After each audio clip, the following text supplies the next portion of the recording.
I have told this story 3 times, to 3 different men, and each time I told it, they looked at me the way men look at you when they suspect you have lost your mind, but are too polite to say so out loud. The fourth man I told it to was Doc, and Doc already knew it because he was there for most of it. He didn't say anything when I finished. He just looked at his hands for a long time. Then he looked out past the perimeter wire at the green line of the mountain ridge. And then he poured himself another cup of whatever it was he had been distilling out of the local tubers. And he said, "That sounds about right. That is the highest praise Doc has ever offered anyone. I'm choosing to be satisfied with it. My name is Trapper. It was not always my name. Before the world ended, before the third exchange torched the northern hemisphere and turned 2/3 of the continental landmass into a slag pan that nothing was going to grow on for another 100 years. I had a name my mother gave me, a rank, and a unit. None of those things exist anymore. The unit was vaporized somewhere over a city that no longer exists. The rank belonged to a chain of command that dissolved when the satellites went dark.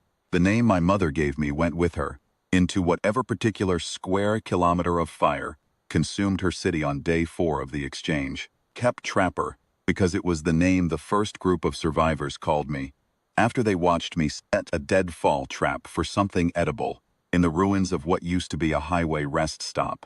And because names that other people give you tend to stick in a way that chosen names don't. That was 140 years ago, more or less. I know what you're thinking. I'll address it in a moment. There were 6 of us when the story I'm telling you actually starts. 6 men crossing the flats, which is what we called the Long Burn, the dead zone between the mountains to the east and the ruins of the coastal cities to the west. The flats were 40 miles of cracked earth and dust, and the occasional wind-scored skeleton of a building that hadn't finished collapsing yet. Nothing grew there. Nothing lived there except the bandits, and the bandits only lived there because the pickings were good when desperate like ours tried to cross it and didn't make it all the way. Doc was the oldest of us by appearance, though his age was hard to pin. He had a gut on him that made no sense given what we ate, and he never adequately explained it except to say that a man of science preserves his reserves. He had been some kind of physician before. He retained both the habits and the vocabulary of that profession, even after all the context that made those things meaningful had burned away, which I always found either admirable or tragic, depending on what kind of day it was. Snake was the one with the shoulder armor, 2 welded pauldrons. He'd stripped off an industrial frame press somewhere in the ruins, worn over a jacket that had been a lot of things before it became a jacket. He didn't talk much. He was useful in a fight the way a maul is useful, straightforward, heavy, final. Glasses had found a pair of flip-front welding lenses somewhere early in his travels, and had fashioned them into something approximating sunglasses. And he wore them with the kind of conviction that suggested they were integral to his identity. He was a good shot. He was better company than Snake, which was a low bar but still a bar. Hendricks.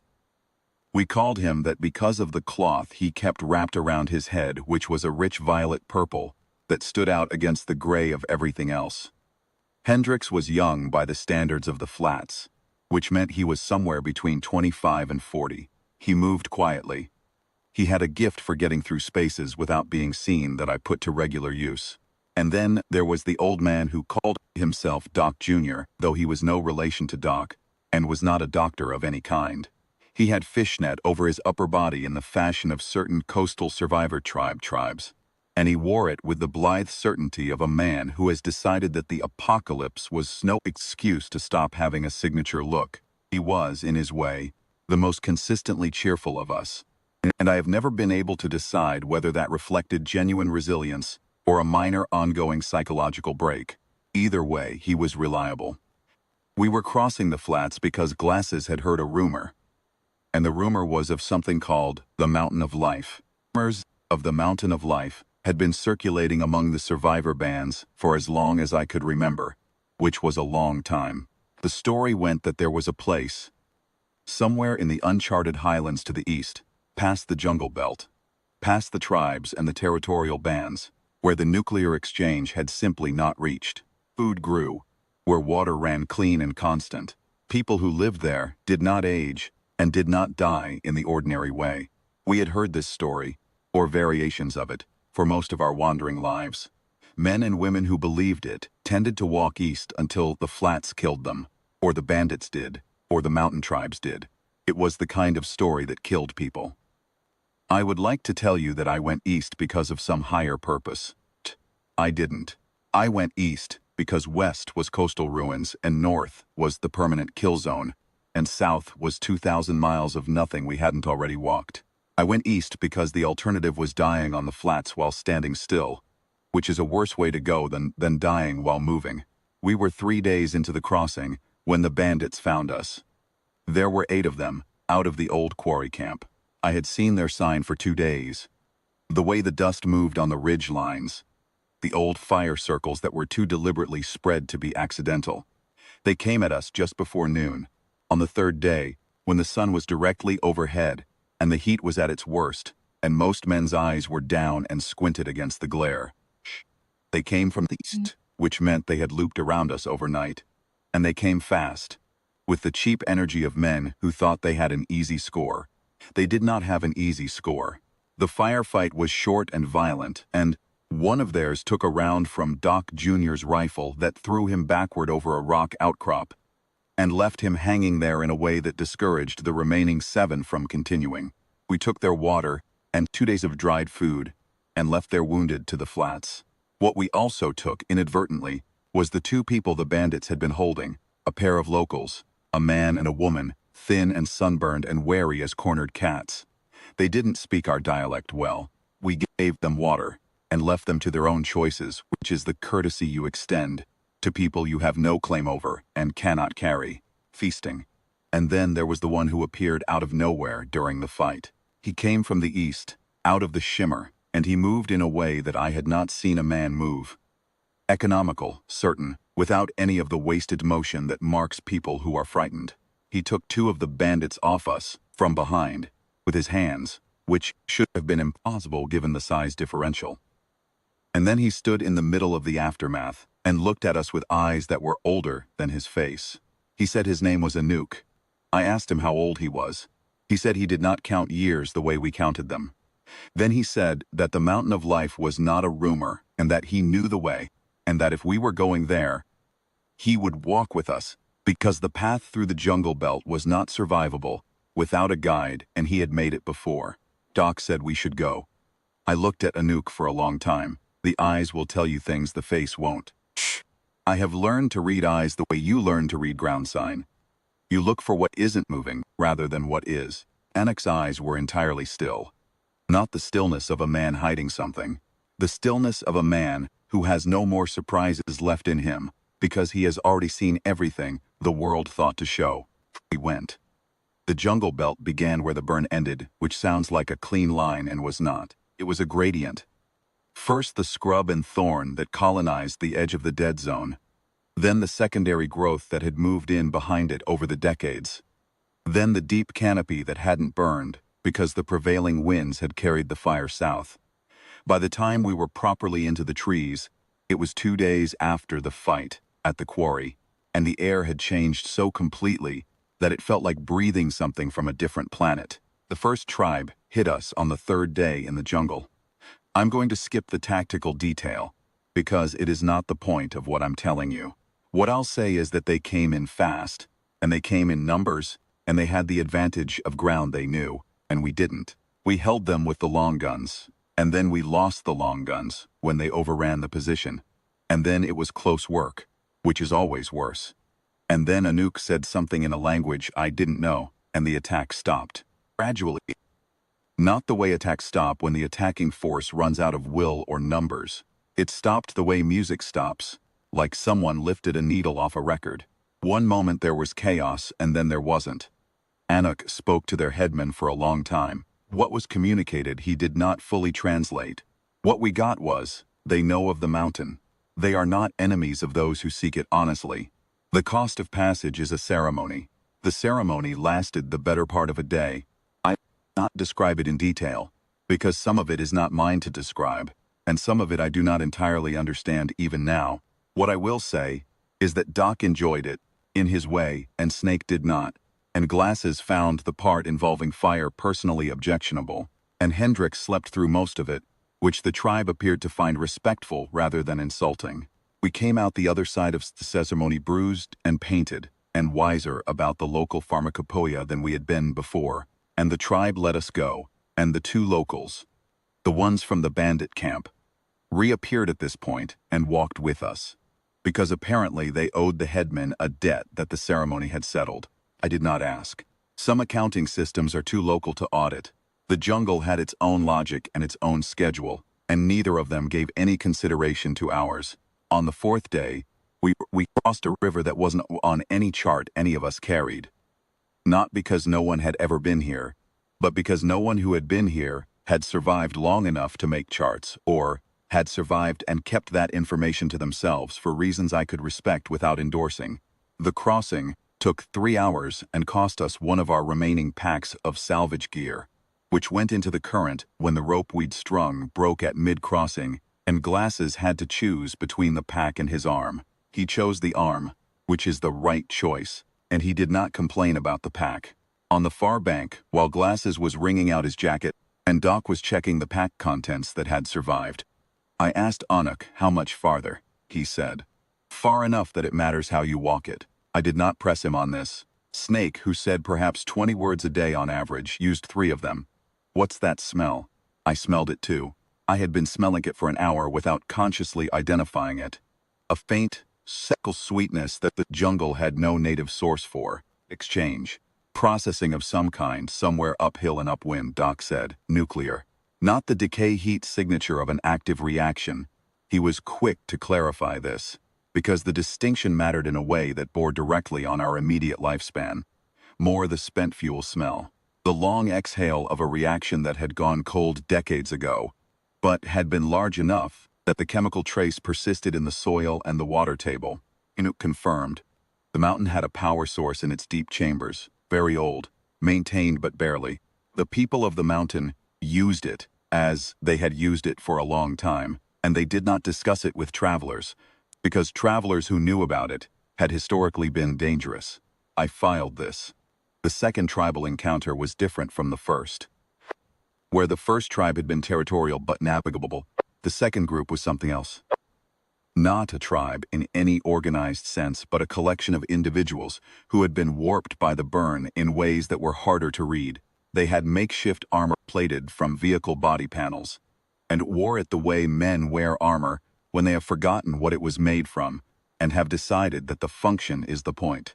They had ranged energy weapons, the cheap ones that the pre-exchange military had made in the tens of millions, most of which had degraded past functionality, but some of which had not, and distinguishing the functional ones from the decorative ones in the moment was the kind of problem that got people killed. We ran them. Not fought, ran. There is no shame in running when the math is wrong, and the math was wrong. We went north along the ridgeline for 2 hours until the sounds behind us faded, and then we cut back east on higher ground. It cost us half a day. What it also did, inadvertently, was take us through a section of canopy that Anuk had not intended to transit. He said nothing about this at the time, but I watched his face when we broke through the upper tree line into a section of secondary growth. And he made a very small adjustment to his expression that I had learned to read as concern that he was choosing not to verbalize. I said, "What is this section?" he said. "It is where the small kin live." I said, "The smaller kin." He said, "Yes." And then the pygmies found us. It was Hendricks who saw the blue wanderer first. He said nothing when he saw it. He just put his hand on my arm and stopped walking and looked, and I looked where he was looking, and I saw it. It was moving through the trees about 200 meters off our line.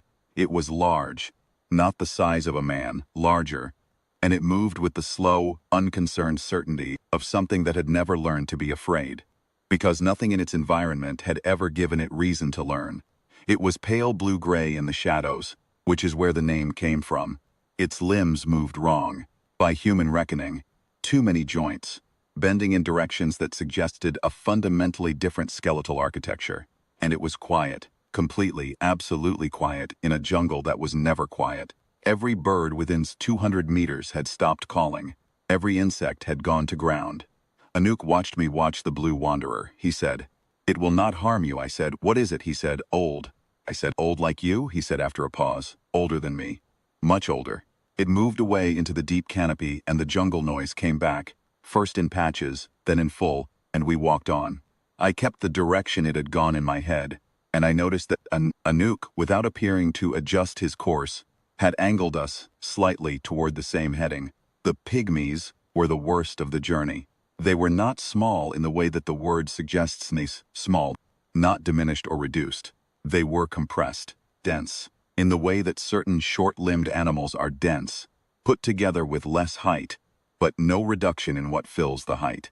They moved through the undergrowth with the speed of things that had evolved for exactly this terrain, and they communicated in a subsonic range that we couldn't hear but could feel.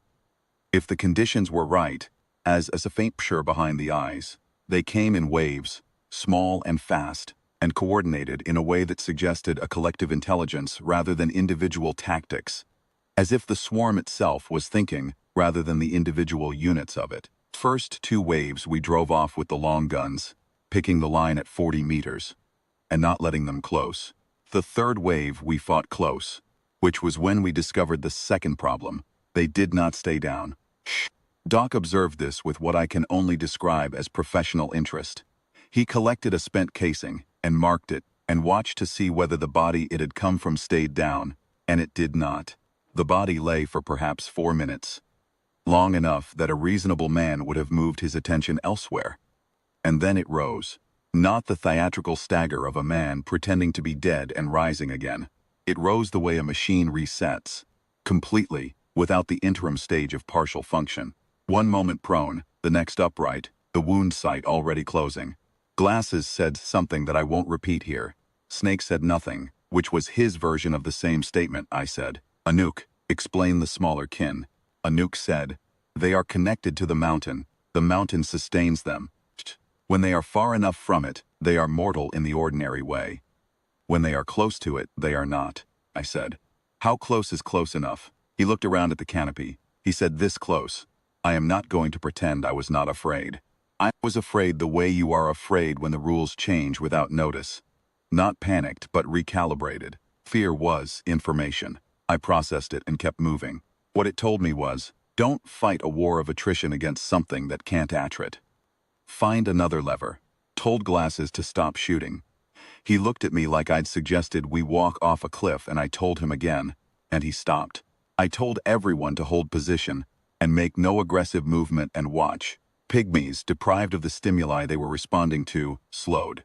Not stopped, slowed. The swarm intelligence was still processing, still looking for the right response, and in its moment of recalibration, I had a few seconds to look at them properly. They were afraid of something, not of us. We were the problem they were trying to solve, not the thing that frightened them. Something else. Something in the canopy above and to the west. On the same heading the Blue Wanderer had moved along. I said quietly to Anouk, call it. He looked at me for a long moment. Then he made a sound that was not a word in any language I knew. A low resonant sound, more felt than heard, produced somewhere at the base of the throat with a specific shaping of the jaw that I could see but not replicate. The Blue Wanderer came out of the trees 40 meters west, and the pygmies went into the undergrowth like water into sand, and were gone. And the Blue Wanderer moved through the space they had left, and continued on its previous heading without altering its pace by a step. I watched it go. Anouk said, it has been following us for 2 days, I said. Is that good? He said, it has not killed us. He seemed to regard this as sufficient. We made camp on higher ground that night. Rocky, defensible, with a clear view down the slope in 3 directions. Doc set his perimeter markers, which were tin cans on string with small stones inside, which tells you something about the gap between his professional formation and the resources available to him. They worked. We were not surprised in the night. I took the last watch before dawn, which I always do because I sleep poorly, and the pre-dawn hours suit my temperament. The jungle at that hour is the loudest it will be all day. Every species that hunts by night making its final runs before the light changes the game. I sat with my back against a root buttress and listened and thought about nothing in particular, which is its own kind of skill. Shh. I learned that skill in the first years after the exchange. when thought was the most dangerous thing available. The mind given nothing to do in a ruined world will find its own material, and the material it finds is almost always the accounting, the full inventory of everyone and everything that is gone, itemized and cross-referenced and totaled in a way that serves no function except to make a man unable to move. The skill of thinking about nothing is the skill of choosing what the mind is allowed to inventory, which is a kind of discipline, which is to say, it is a kind of survival. The jungle's own noise was at full volume. The nightjars, the frogs, in a dozen registers. The something large in the undergrowth 200 meters downslope that had been moving parallel to us for an hour, and that I had decided was the Blue Wanderer, based on the displacement of its movement through the leaf litter. It is a strange thing, to be followed by something ancient and enormous, and to find that you have grown comfortable with it. I am not sure what that says about me. I have decided it says something that I don't need to examine closely. That's when I heard it. It was very soft, below the threshold of the ambient noise, which was why I nearly missed it. A sound that did not belong to the jungle's own vocabulary. Not a bird call, not an insect, not the settling of undergrowth. Something that was almost a keen, very high, and very controlled, as if whatever was making it was trying not to make noise and failing at the margins. I took my light, a chemical strip, low output, good for 20 feet, and I went toward it. I will tell you honestly that this was probably not the tactically sound choice.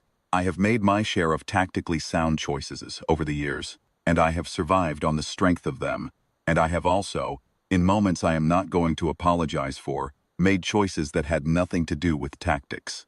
This was one of the second kind, a man who has been alive for 140 years, and has never once gone toward the small sound in the dark, is a man who has, somewhere along the way, made a trade I would not have made, and gotten something for it that I would not have wanted. The sound came from a hollow in the root structure of a tree that had been old when the exchange happened. One of those specimens that was already ancient, before humans learned to build with fire. The roots made a chamber, almost, where they spread and curved back into the earth, and in that chamber, on a mat of its own compressed shed scales, was the hatchling. I did not know, at that moment, what I was looking at. I know that needs to be said clearly. I had seen, over the years, various things that the world had produced in the century and a half since the exchange, mutations, adaptations, species that had moved into niches, left empty when their competitors burned. Some of those things were strange. Some of them were dangerous. I had learned to classify quickly, because the margin between observation and outcome is often not wide. Saw was small, maybe 2 feet from nose to tail tip. Scaled in a deep red-brown that was currently faded to a washed-out gray across most of its body in the way that color fades from sick skin. 4 limbs, proper wings folded, flush against the body in the way that something small and exhausted folds everything toward its center. A head that was long and narrow, with the jaw line of something that was built to grip, and eyes that were enormous in proportion. The gold amber of certain hardwoods, with the vertical slit of a cat, and currently fixed on me with an expression that I am going to call fear and wariness, and something underneath both of those that I can only describe as resignation. The resignation is what got me.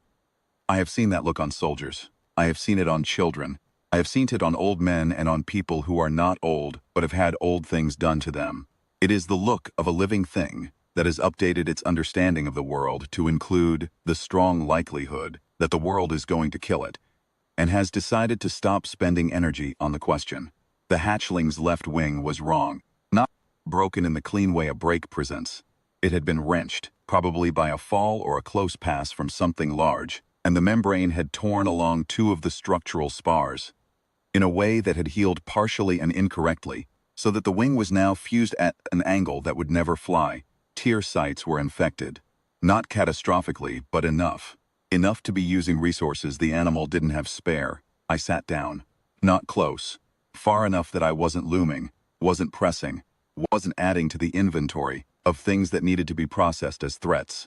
I sat down and turned the light, so it was aimed at the ground between us, rather than at the hatchling directly.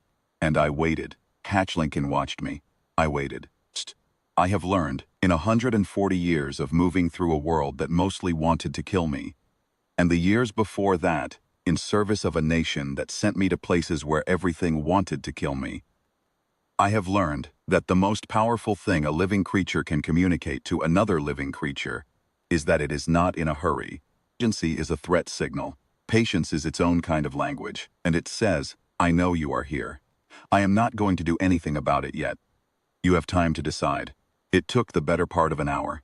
At the end of that hour, the hatchling was close enough that I could have touched it. And I was not touching it yet because I was still waiting. Its breathing had changed, shallower than it had been, which was not a good sign physiologically. But the quality of it was different. The way breathing changes when the muscles that go with fear let go by increments. I opened my kit. I kept a medical kit because Doc had taught me to, and because the people I traveled with had a way of requiring medicine, and because there was a version of me from a long time ago that had been trained to use one, and I had never stopped. Most of the contents were improvised, dried and prepared by Doc from whatever the local pharmacopoeia offered, decanted into salvaged containers, and labeled in Doc's precise antique handwriting. Some of it was real, pre-exchange, scavenged from ruins that hadn't been fully picked over. Those pieces I rationed hard.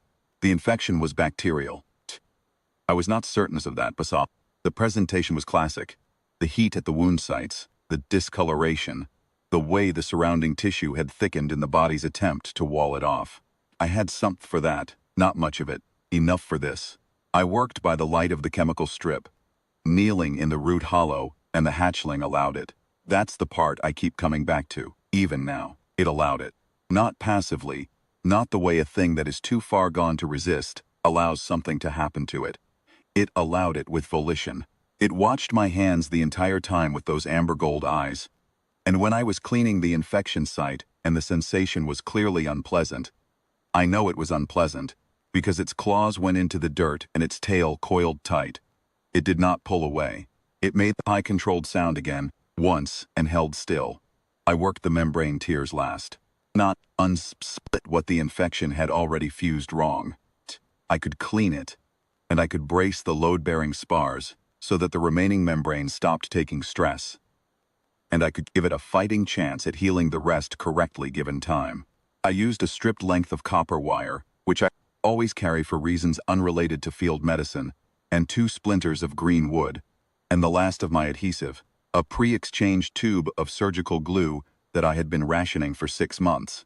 I used the last of it on a hatchling, in a root hollow in the middle of a jungle that should not exist in a world that had done its best to end itself. I'm not certain that was a reasonable allocation of resources. I'm not going to revisit it. When I was done, I sat back and let the hatchling look at what I'd done. Craned its head all the way around on that long neck, further than any bird could crane, the neck making a full C in the way of something built on different engineering. And it looked at the brace and the splints and the cleaned membrane, and then it looked at me, said, "That's the best I can do," which is something I have said to a lot of people over a lot of years, and it has been sometimes enough and sometimes not, and the saying of it doesn't change the outcome either way. But I say it because I think the truth of a situation deserves to be said out loud. The hatchling put its head down on the root and closed its eyes. I went back to my watch position. I did not tell the others in the morning. I did not have a good reason for that decision that I could have explained clearly, so I didn't try. We struck camp and moved on toward the mountain, and a nuke led us along the line of the ridge, and I kept the hollow in my head and behind me, and eventually, it was far enough behind me that it stopped taking up space. The mountain of life, resolved out of the canopy on the afternoon of the second day after the root hollow. It was not a metaphor. It was an actual mountain, an actual mass of rock and highland and deep green, rising out of the jungle belt in a way that suggested it had been there while everything around it burned and had simply declined to participate in the ending of things. The mist around the upper third of it was the kind of mist that speaks to altitude and moisture and a climate that has kept its own counsel. Treen Anuk stopped at the tree line and looked up at it for a long time without speaking. I waited. He said, "It is ruled by a queen. Her name is not spoken lightly. She and her kind have lived in the mountain longer than my memory, which is long. They are not human. They are not hostile toward humans who come correctly. The ones who have come here before, The ones who came in force, with fire and with the intention of taking what they found. They did not go back. I said, "What does coming correctly look like?" He said, "It looks like what you have been doing." Didn't know what that meant yet. I filed it and moved. We went up. The mountain path was not marked in any way that a human surveyor's eye would catch. But Anouk moved along it as if it were a highway. The elevation rose quickly. 1,000 feet in what felt like a mile of trail, and the air changed again, thinner and colder, and with a freshness that I had not smelled since before the exchange. The kind of air that has not been processed through ruin. I had forgotten that air could smell like that. The remembering of it was a physical sensation, something in the chest. The high priest met us at the first gate. Gate is not quite the right word. It was an arch of fitted stone, worked with precision that predated the exchange by centuries at least, and it spanned the path between two outcrops of the native rock. Standing in it was a tall man in ceremonial garments that were either very old or made to look very old, with eyes that did the same thing Anouk's eyes did, that total stillness, but colder, where Anouk's stillness was the stillness of a man at peace with what he'd seen. This man's stillness was the stillness of a man who has decided that peace is less useful than control. He addressed Anouk. They spoke at length. The two locals from the bandit camp, who had been quiet and useful for the entire journey, now looked frightened for the first time. And that was informative. Anouk translated in pieces over the next hour. The short version. The high priest had been the mountain's authority before the queen. The queen had, at some point in the deep past, superseded that authority, and the high priest had not come to terms with this. The mountain's resources, the food, the water, the conditions that made extended life possible, were real, and the high priest controlled access to them, and he was proposing a trade. The trade was us, our service, our knowledge of the wasteland, our fighting capability, in exchange for the resources of the mountain. And whatever the mountain did to a person's lifespan. I looked at the man for a long time. I said, "What does the queen think about this arrangement?" A long pause. A look from the high priest that I recognized. The look of a man who has been asked a question he finds inconvenient. Said quietly, "The queen does not know we are here. Not yet. That was enough." Said to my people, "We're not taking his deal." Snake stood. Glasses said, "Thank God." Doc said nothing, but put his kit away, which meant he was expecting to need his hands free shortly. What followed was not a long fight, but it was a real one. The high priest had guards, the kind of guards that a man who expects to need guards trains and keeps. And they came out of the stone formations, on both sides of the arch in good order, and with decent equipment. They had energy weapons, pre-exchange or close to it, and they used them without hesitation. We used what we had, which was less sophisticated, and in the end, more immediately practical. Hendricks took a burn across his left shoulder that left him functional but angry, and the anger was useful. Snake went through the priest's left flank the way a mall goes through old timber. Glasses was in the rear with the long gun, picking targets with the methodical patience of a man who had been doing this for a long time and had no particular feelings about it. Doc Jr. was in the brush on the right, and I did not see what he did there, but it was effective. I went straight at the high priest. He was not, in the end, a fighter. He was a man who had held power through the control of resources and the fear of what he represented, and when the representation was physically challenged, he did not know what to do with his hands. I had the gun, but I didn't use it, put him down with the butt of it, and left him alive, which he did not deserve, and which I did not do for his benefit. I did it because I didn't know who was watching. The gate was open. We went through. The upper mountain was different in a way that is hard to describe to someone who hasn't lived long years in the burn. It wasn't just the green, though the green was extraordinary. A landscape of terraced cultivation, streams running clean in cut channels, the kind of controlled abundance that takes centuries of patient work to build. It was the quality of the light, the angle of it, the temperature of it, the way it arrived. Like the mountain had its own relationship with the sun that it had worked out separately from the rest of the damaged world below. The air itself was different. I stood at the inner gate for a full minute, just breathing. And I am not sentimental by temperament, but the breathing hit me in a place I had not expected to be hittable. It was the smell that did it. Clean soil, living water. Something green and resinous and old that had no name in my vocabulary but that my body recognized before my mind did. My body recognized it as the smell of before, as the smell of a world that had not decided to end itself yet. I had not known that my body was still carrying that memory, separate from thought, accessible only to sense. Was already moving along the terrace edge, looking down into the cultivation beds, with his hands clasped behind his back and his chin at the angle it took when his brain was working faster than his face could display. I could see him indexing, species, arrangement, irrigation method, companion planting logic, filing it all away into that cataloging mind that had survived everything by treating everything as data worth keeping. People of the mountain came out of their structures and watched us come in. They were various. Different origins, different generations, different degrees of the mountain's particular gift visible in their features.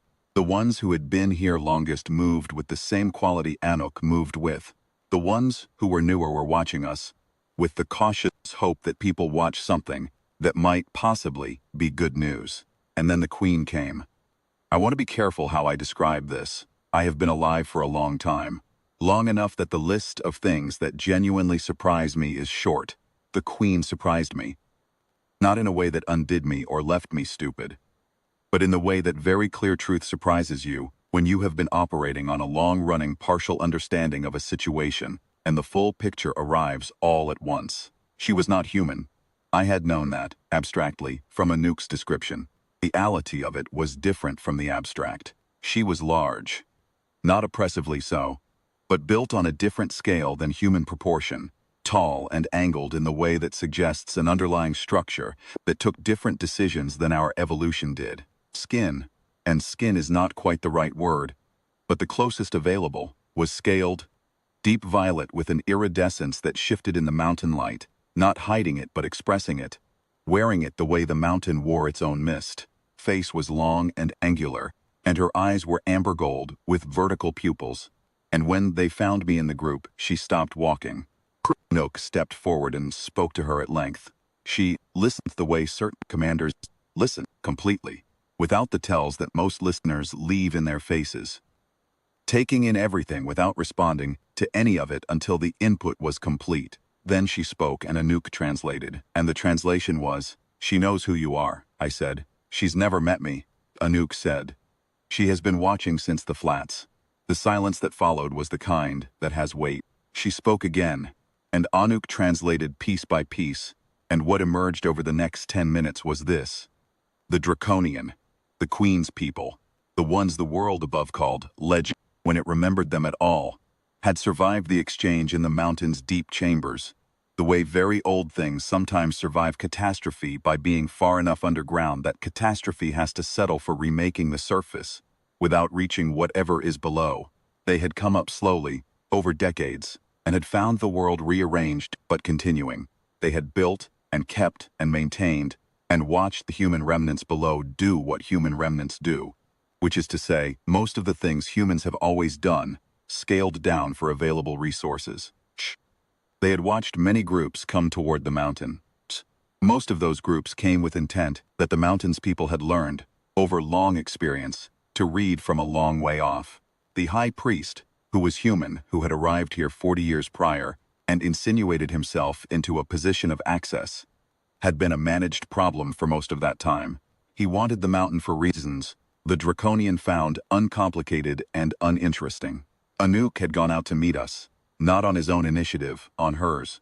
She had sent Anuk because she had watched us cross the flats and had seen something she had not seen from a human group in the entire century and a half since the exchange. She described it, and Anuk translated it, and the translation was, the way Trapper handled his people.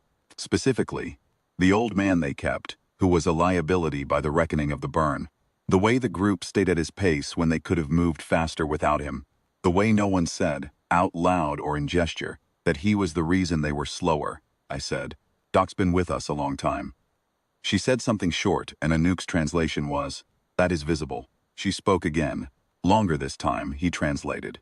"She watched you in the root hollow."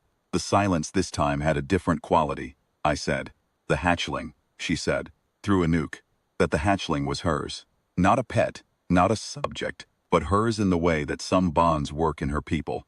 An offspring, the youngest, the one who should not have been in the jungle belt at all, who had gotten out during a poorly supervised morning and had been lost for 4 days when I found her in the root hollow. She had known where the hatchling was. Her people had been watching her. They were not going to intervene.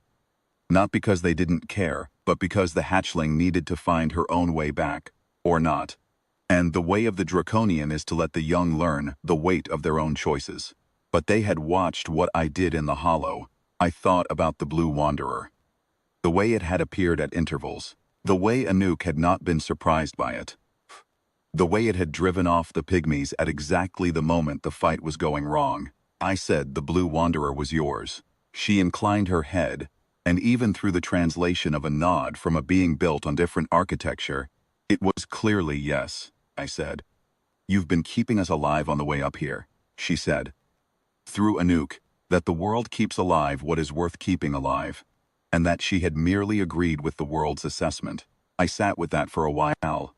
The hatchling appeared at the edge of the terrace above us. She was moving on 3 limbs. The repaired wings still braced and folded, and she came down the carved stone steps with the deliberate care of something that knows its current limitations and is not pretending they don't exist. She came across the terrace, and she stopped in front of me, and she looked at me with those amber gold eyes. Then she put her head against my knee. It was a small gesture, simple, the kind of thing a very young creature does when it has decided that something or someone is safe, and that the decision does not require more fanfare than the act itself. Queen watched this. Every Draconian on the terrace watched this. The Queen spoke, and Anouk's translation came in pieces, and what it amounted to was an offer. And the offer was this. The mountain, its resources, its particular gift regarding time and longevity, these were available. As a trade, not as a transaction, as a recognition. The word she used, Anouk said, was something closer to acknowledgement than any word in our language, a formal statement. From a people that had been on the earth a great deal longer than ours. That a given thing was seen and understood and valued, she said. Your people may stay if they choose. Those who stay will be given what the mountain gives. Those who do not are free to go, and the mountain will remember that they came honestly. And if they return, they will be welcomed honestly. Beam and looked at my people. Doc was already looking at at terraced gardens with the expression of a man who has found a library. Glasses was running his thumb along the stonework of the gate arch with professional appreciation. Snake was watching the mountain people with the wary respect of a man who has been in enough hard places to recognize one that is genuinely not hard. Hendrix had his eyes closed and his face tipped up to the clean mountain sun, and he was breathing the way you breathe when you have been not quite breathing for a very long time, and the not quite is finally over. Only shoulder pads. And yes, that was the name that had stuck for the man who wore the welded pauldrons. Only he looked troubled. He looked at the mountain, and then he looked back down the slope toward the jungle and the burn beyond it, and something was working in his face that I recognized because I had seen it before, in myself and in others. The particular war between the self who is tired and the self who is not done. He said quietly that he was going back. Nobody argued with him. You don't argue with that look. He had his reasons, and his reasons were his. I walked him to the gate and shook his hand, and watched him go back down the path until the mountain mist and the tree canopy took him. And then I stood at the gate for a while by myself, and looked at the burn far below, the gray expanse of the flats, the permanent haze of the kill zone to the north, the world that had done its level best to end every good thing it ever produced. The hatchling found me there. She had followed me from the terrace, quiet as her mother's people are quiet. And she stood beside me and looked down at the same view. And then she looked up at me. I said, I know, it's a bad world. She made a sound. Not the high-controlled keen from the root hollow. Something lower. A sound with more bass in it. A sound that seemed to come from the chest rather than the throat. And I did not know what it meant in her language, but in mine it sounded like, yes, and also, so what? I put my hand on her head, carefully between the small ridges of the hornlets that were just beginning to come in on the juveniles of her kind. She leaned into it. I went back to the terrace. The queen was waiting. She did not ask about shoulder pads. She looked at me, and I looked at her. And what passed between us in that look was something I'm not going to try to put into language, because it's not a language thing. It is just one creature that has been alive a long time looking at another creature that has been alive a long time, and both of them knowing, without any words needed for it, that being alive a long time is its own kind of information, and that the information is mostly about cost, and that neither of them is done paying, and that this is all right. She put her hand, which was clawed and scaled and structured on different principles than mine, but a hand, she put it on my shoulder. Not heavy, just there I stayed. That was 30 years ago. By the mountain's reckoning, and in the mountain's reckoning 30 years is a short time. Doc is still cataloging the garden. He has filled 17 notebooks. Pre-exchange composition books he found in the ruins of an archive near the base of the mountain. Water damaged but still usable. And he shows no signs of approaching the end of the material, because the mountain's ecology is not a fixed thing. It is a living system, still adapting, still finding new arrangements. Doc says this is the most interesting thing he has encountered in his long and professionally various life. He says it without irony. I believe him. Found by a purpose he doesn't talk about, but that involves the keeping of the mountain's historical record, which is extensive. The Draconian kept their history in a medium I won't describe in detail. It is theirs, not mine to describe, but Glass's gift for precise observation turned out to translate across the medium, and he works with 2 of the mountain's older residents on the ongoing project of documenting what has happened since the exchange. It is, from what I understand, a long document. The exchange merited only a paragraph, apparently. The mountain's people have a sense of proportion that is hard to argue with when you are standing on 100,000 years of continuous habitation. Snake patrols the perimeter and does not complain about this. He never asked for more than useful work, and he has it. Hendrix learned the Queen's language faster than anyone expected, which surprised everyone except Anouk, who said he had expected it from the 3rd day in the jungle, but had not said so because stating it would have changed the process. Hendrix now serves as a translator for the increasing number of survivor groups that find their way to the mountain, which has happened more often in recent years, as the flats have slowly, very slowly, begun to green at the edges, and the routes east have become marginally more survivable. Most of the groups that arrive are honest in their arrival, or honest enough. The ones that are not are handled by Snake, who has developed a manner for this situation that is effective without being theatrical.